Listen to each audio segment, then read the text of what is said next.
It's December the 19th, 2023. I'm on my way to the bank, and on Friday I had my sister's funeral. Unfortunately,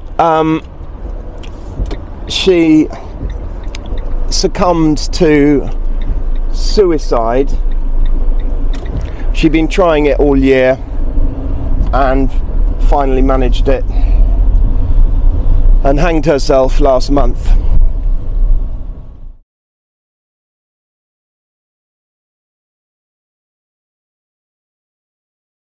And as you know, I haven't been on the channel for a couple of years. The first part of my subcontracting, I suppose, was taken up with that little stint in Kingfisher Electrics in Brighton,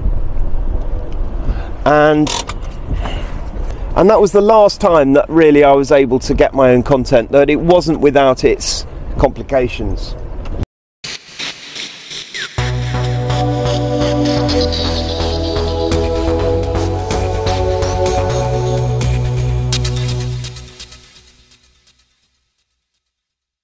So I found I quite enjoyed doing content, but because of my electrical situation, it was going to prove difficult to keep going with the channel in the way it was. So I thought, well, get my own clients back and employ a cameraman, and I then splashed out January, coming up for 2 years ago, on multiple cameras. And the idea was that I'd be able to do coverage while I worked, and it wouldn't take me so long if I had set up cameras where I was working. I wouldn't need to be actually manhandling the cameras myself. So I bought about 5 or 6 EOS M3s, which are cheap. They're the cheapest of the EOS cameras, really. The EOS M has got a bit of a cult following because it can shoot 2.8K RAW, but a bit like an Arri. But the M3 is more limited and can't have magic lantern hacked into it. So they were selling for, at the time, under £150 each. Initially I bought 2, then I bought another, and I gradually started picking them up, and I have now about 6 or 7. And that never transpired. Basically, I did agency work after a brief stint with Royal Mail, who were awful employers, and as we know now, the goons who ran it, the cartel that ran it, have all left now. Probably, bar the armed forces, probably one of the worst led and managed organisations in the country, and of course the NHS would be included in that as well. What I did was, I started the fledgling idea of a videography business. And you'll be fascinated to know that this is next month is the 2nd year of that little germ of an idea. So what we're going to do now, today, is I'm going to go over to the office after I've done this, and we're going to look at my latest full frame lens mount. I'm going to do my version of it. You'll see what an absolute mess. I mean, forget there's no pretty lighting and all this stuff, which they all go for. I'll do my best, but you'll see what an absolute tip I've got into over the last 2 years. Because since October 2022, I've been teaching full-time NVQ, City and Guilds, 8202 and 5357, and these guys are trying to get their NVQ and their AM2 under their belts. I thought maybe a couple of days a week instructing would be good, string to my bow, and maybe get me some more content, but it's turned out to be a full-time teaching job in a very shortage subject, really, which is a problem because we don't ever have enough staff. So we're looking to expand the old camera business from my 5 APSC formats, EOS cameras, and we're going to expand it by an EF fit, a camera not made by Canon, It's made by Panasonic. And again, it's second-hand, obviously. I always stay behind the curve in order to, you know, protect my investment. It's called the Lumix S5, and it's my first full-frame digital cine camera. Obviously, I've used large format and 35mm wet film, but this is my first full-frame, which is just 35mm sensor, full-frame digital cine camera.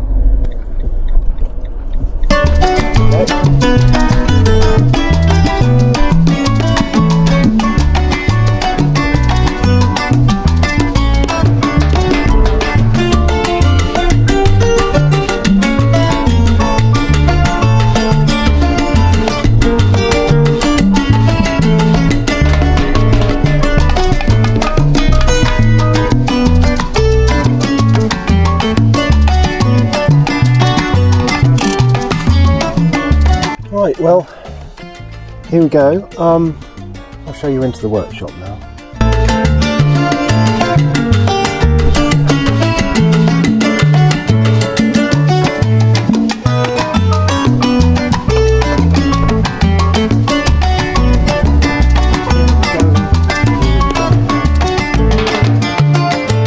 Right, so this is the workbench. Here, just back from the workbench, is all my stuff. All the engineering parts that are going to go into building this camera.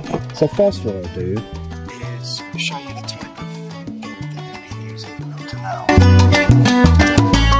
So this is the first of my M3 EOS M3s decked out. It's got a JTZ DP30 matte box on it. There's a Milwaukee power unit to power it with a buck converter on the side here, and then it goes into the power back here, which gives me all the voltages I need for the monitor.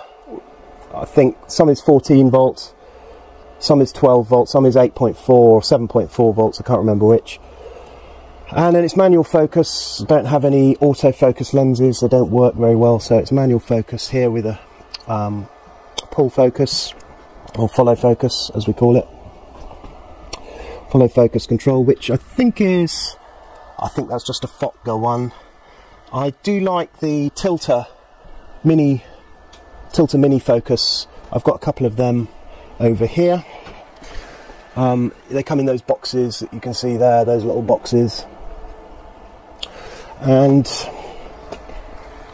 then in there we've got a pig iron Pro Mist, I think 4x4 Pro Mist, black Pro Mist filter in there, 4x4. And this is a prime, they're all prime lenses I use, 1.4 f1.4 24mm wide angle.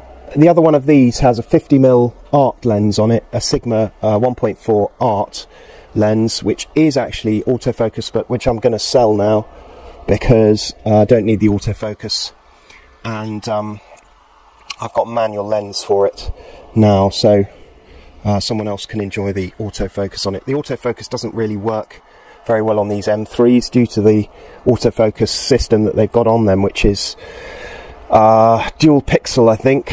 I'm not exactly sure, whatever they call it. Anyway, it's not very efficient, especially with the Sigma lenses. But that's the posh Sigma art lens with the tilter mini follow focus on it. And there's your Milwaukee power pack again, and a small rig V-mount. It's a V-mount power back with all the different voltages on it, and where I link up the buck converters here. If I just put that on for you, you can see the buck converter come on there. The buck converter then wires into a gold mount to V-mount adapter, which I've adapted the gold mount to V-mount adapter to take the voltage at whatever it is, 16 volts, and then feed into the power back, and then you turn everything else on. So you turn everything else on where you would normally switch it on. The camera as well switches on there, which is a pain actually. Removing the media from these is a pain. So that switches off, then I remove the battery, which just slides up, and that turns off the buck converter. This was what I call the light rig. It's got a small rig, lightweight matte box on it. Funnily enough, it takes the 5.65 times 4 filters, which are pretty expensive, and which is surprising for a lightweight matte box. Again, we've got another tilter, mini follow focus. This is a Sigma 1.4 50mm, but it's not the art lens, and that has autofocus on it. I don't use the autofocus, it's on manual the whole time, and that goes into another Viltrox focal reducer, or speed booster as they call it. And then we've just got Feel World monitor, which takes an NP battery, Sony NP battery, and I feed the power from the monitor on the light rig there, so it doesn't have the buck converter and all the Milwaukee power accessories on it, which makes it light, which makes it a lighter rig to use. Then you can see the Scotch audio on it. That's just a Rode mic on there.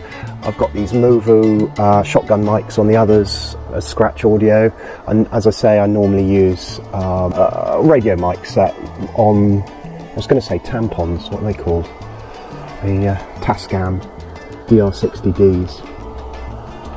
The monitors on these use dummy batteries, which is fed from the small rig power back, and you see the same thing here, a dummy battery, and then you've got HDMI. The great thing with these M3s is that they use mini HDMI. They've got a 3.5 jack for the scratch audio as well. Then this one, which I'm proposing, the full frame, which uses micro HDMI, which ain't so strong. And what I'm filming this on is an Osmo Pocket using a wide angle filter, diopter filter on it, and that's why you're not getting any differential focus. So what I'll do is put all these away. You can just see there's a few engineering parts here that I've got, which will help on the new build. And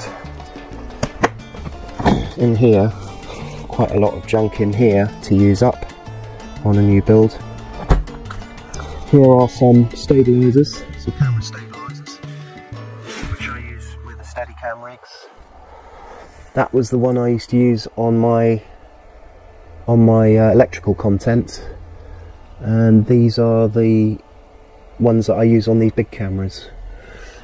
I've got new parts at the bottom, and they're adapted to take the larger cameras. Right. So I've got the cage. I'm putting the cage on. This is Polish, I think, cage. And what I did while the camera was off is I showed you the full frame sensor. There you are, in this camera, and then this is a bit like a PL mount. It goes L mount to EF, but it's got a locking mechanism that is similar to the Cine PL mount. Goes onto the camera and then locks on like that, and then anything that goes on here, it's got this cam action to give you a solid connection there.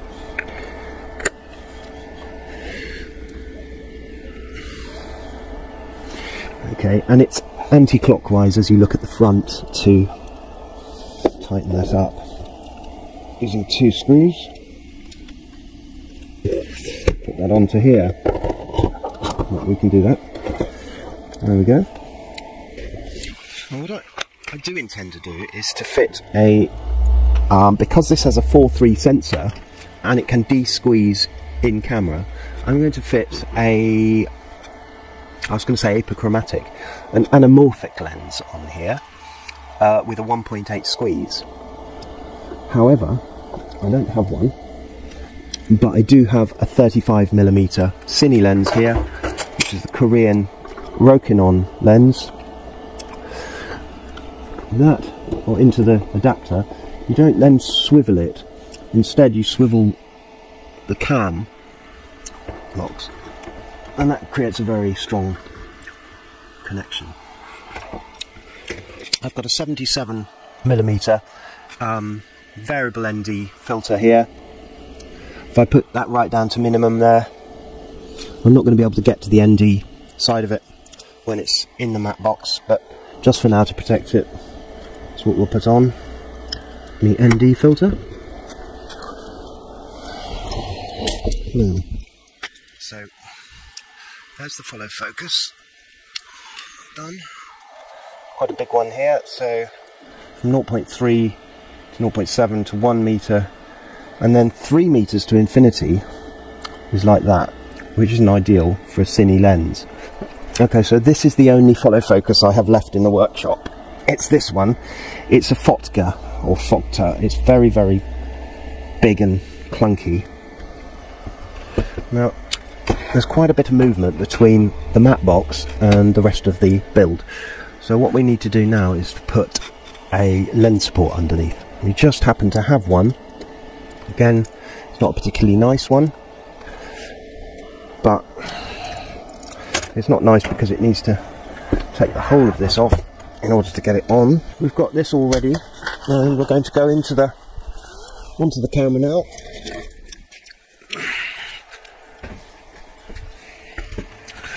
First, before we start, I think, putting any more weight on it, we're starting to need a handle. And that requires a NATO ring.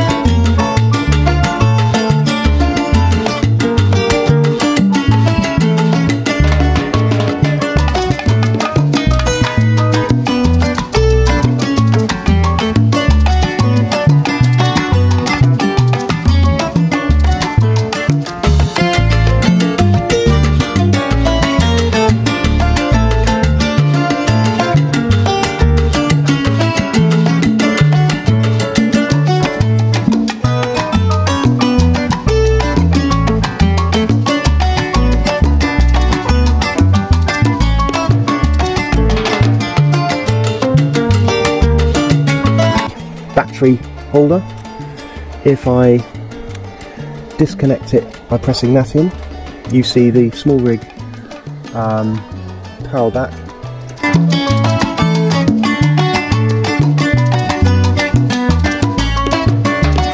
Gives me all the voltages I need.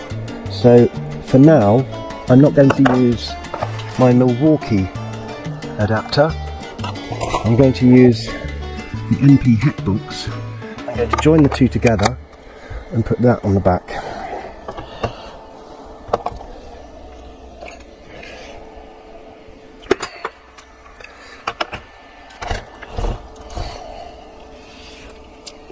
Let's see, MD8. It's fan for the lights.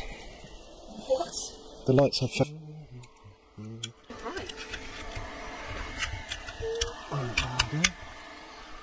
Okay. Dummy DC driver with the battery compartment lid open, and then this little rubber flap undoes to let the cable out again. Yeah, on there, and there's a D-tap there. Like I said at the beginning, this mini HDMI is a problem straight away. I've caused a bend on that, which probably means it won't work. I don't know how to secure that and keep it strong, but anyway. And then tomorrow hopefully I'll pick up my anamorphic lens and we'll have our anamorphic camera then. I'm packing up for today. I've got my camera just about built. I don't have the monitor yet, which is going to be a Fieldworld F6. Because I don't really use them at work anymore, so it's not really a major requirement now to have the Milwaukee batteries, and I've got quite a few of these ones anyway now, these NPs. Tell me what you think. So I'm going to build this up, put a monitor on it, and we'll be using it for lectures later on in the year, and we'll see what it's like with the anamorphic lens on it and the LiDAR focusing, which is the light detection and ranging focusing, which I'll have on it, which will be basically a little servo motor that will operate the focusing.